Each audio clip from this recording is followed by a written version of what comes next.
कृष्णाय नमः। तो नारद जी के जब पांव भक्ति पकड़ते हैं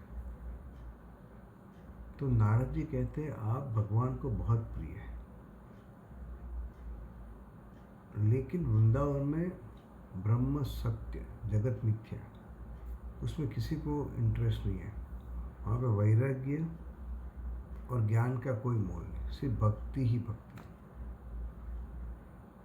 तो इसीलिए वृंदावन में उनके दोनों पुत्र वृद्ध होते हैं, ज्ञान वगैरह। तो भक्ति कहती कि तो फिर परीक्षित राजा ने कलयुग को जिंदा क्यों रखा? ये कलयुग है, उसमें ये सब प्रॉब्लम है, मैं मानती हूँ, तो उनको क्यों जिंदा रखना चाहिए? तो नारद जी कहते हैं कलयुग में दो अच्छे गुण भी है। तो बोले क्या? तो एक गुण ऐसा है कि दूसरे सब युगों में आप मन से भी कुछ गलत सोचते हैं, किसी के बारे में कुछ गलत काम मन से भी करते हैं, तो उसका पाप हमें भुगतना पड़ता है, उसका फल हमें भुगतना पड़ता है।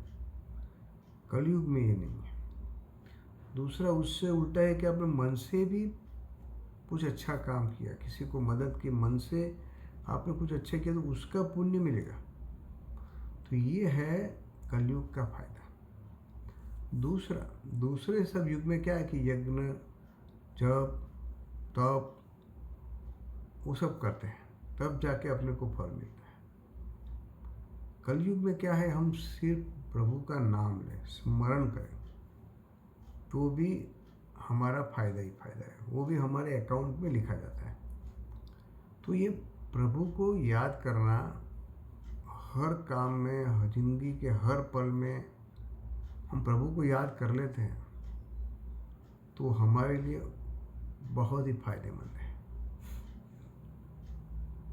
दूसरा क्या है कि भक्ति जी कहते हैं नारद जी कि आप भगवान को बहुत प्रिय है।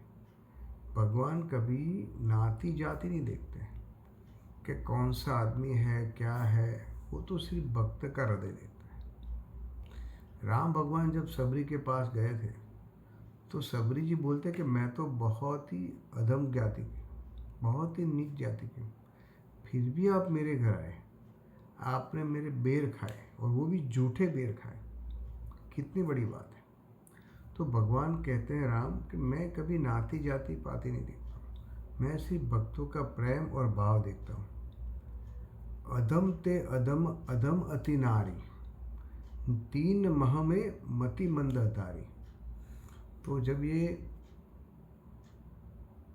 सबरी जी बोलते हैं तो कह रघुपति सुनु भामिनी बाता, मानव एक भक्ति कर नाता। श्री राम जय राम। मेरा नाता सिर्फ भक्ति से, जाति से नहीं, पाति से नहीं। तो ये है प्रभु का हमारे लिए सबसे बड़ा वचन कि कलयुग में आप मुझे याद भी करोगे तो भी बहुत है, मेरा नाम लो बहुत हो गया। तो इस तरह कलयुग का ये फायदा है। जय श्री कृष्ण, गुड डे।